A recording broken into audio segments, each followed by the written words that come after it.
Warning, this is the new 26 review for Three's a Crowd. No audio, video clips from the episode were used in the making of this video, nor any videos in this web series were used in the making of any of the videos, seeing that they belong to Hasbro Studios and DHX.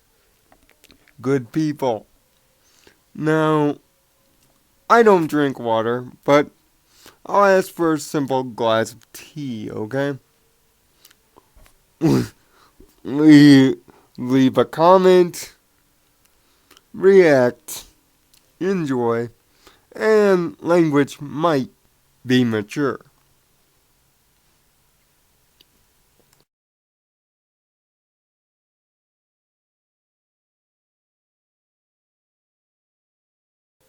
If I were to use audio video clips, I would probably use a clip of Shao Kahn saying flawless victory. In terms of who, you might ask? John Delancey, of course. What happens when you bring back a fan favorite character, but have that fan favorite character outshined by another fan favorite character? You get this. Maybe one of the most entertaining 22 minutes of FIM this far this season. And bronies of the world, can we all just agree John Delancey wins in everything? Whenever Discord shows up, it's an automatic win. And this week's episode, Three's a Crowd, should automatically just make it stone cold 10 Commandments, Law of Moses, that thou that useth Discord in an episode shalleth succeed greatly. Because John Delancey wins yet again as the Lord of Chaos.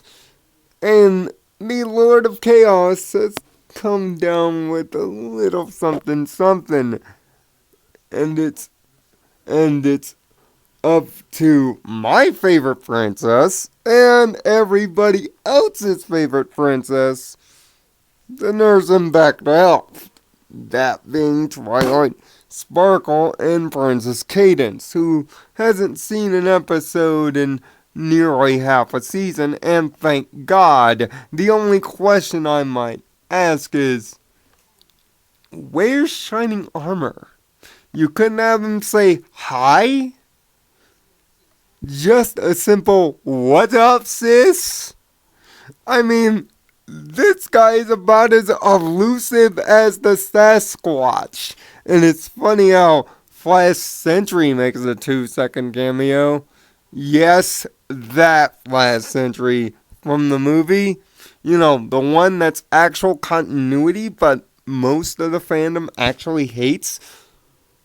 But I digress. You see, they decided to get together for some sister-in-law bonding time over a Star Swirl the Bearded exhibit. Yes, that name is brought up again, and even Twilight's costume from Luna Eclipsed makes a return in this episode as a nice nod.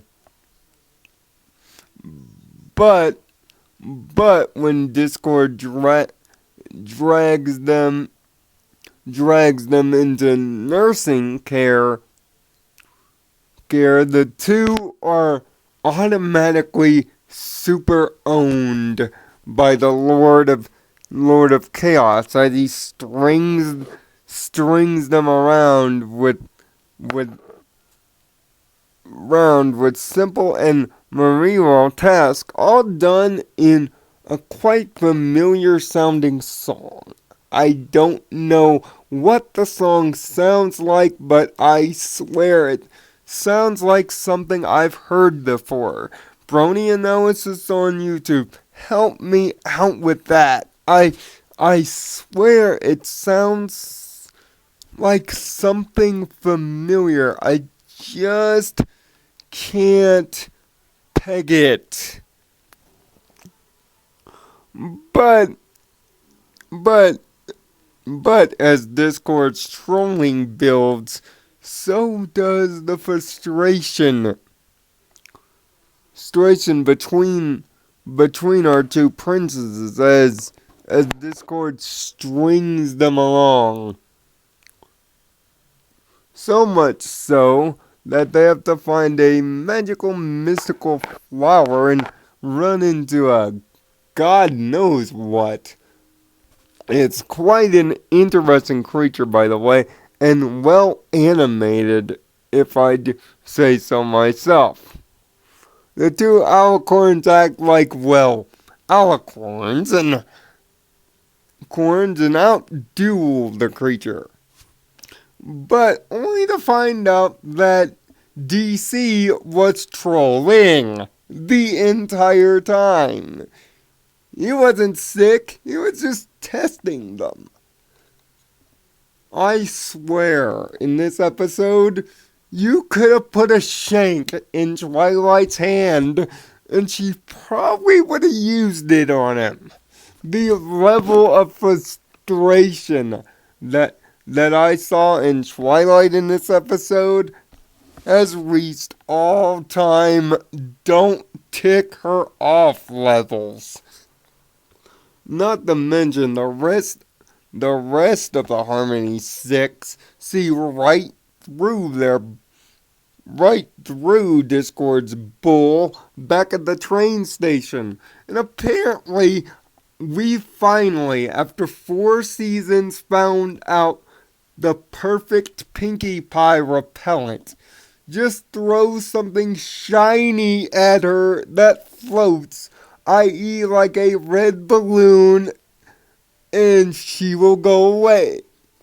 Or get her hyped up over a patio furniture sale.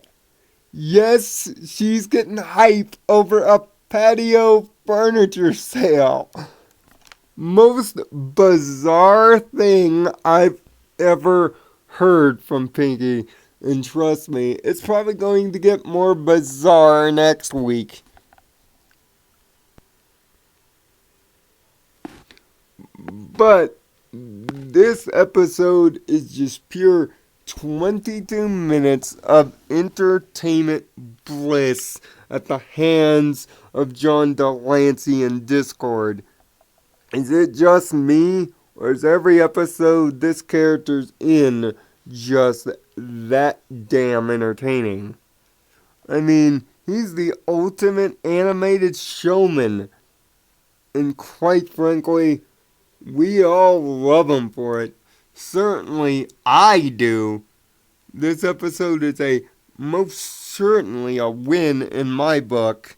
3 of my favorite characters together for the majority of it without other characters bogging it down. But what gets me is at the end of the episode how excited and actually happy that Cadence actually was that shit happened. Is things so boring in the Crystal Empire? Shining, are you even doing your job? And yes, I'm saying that. I mean, are things that boring over there? You're getting ready to host the Equestria Games, Cadence, and things are boring? I don't know if I'm more interested in that, or that I'm more interested in the subtle context of your boredom.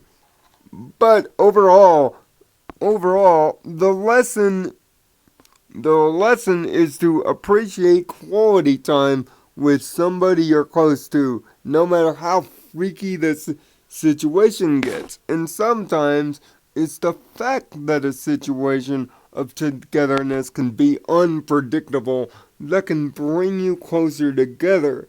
through strife and trial.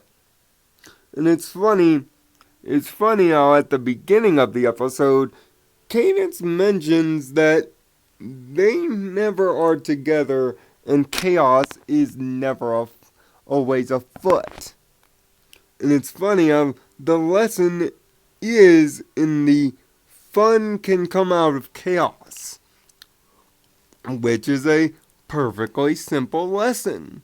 Sometimes life's unpredictabilities are what makes it fun. And in terms of my rating scale from 1 to 6, 1 being the mysterious Meridowell, I give Three's a Crowd a 5 out of 6. This is a high point, especially after Rainbow Falls being a low point and being lambasted by the rest of us in the community to finally get a high. And if this is not proof that John Delancey isn't one of the sons of God, I don't know what is. He once again steals the show from everyone. Just one thing, Hasbro. More Cadence. And we don't mind if Shining Armor's around with it too. I thought him and Twilight were supposed to be besties. Now I'm wondering if there needs to be a Mori lie detector test done on Shining. Thank you, Hasbro. You just made me make 2 Mori references in 2 weeks. Hope you're happy with yourself. Find peace in your own nirvana. See you next week.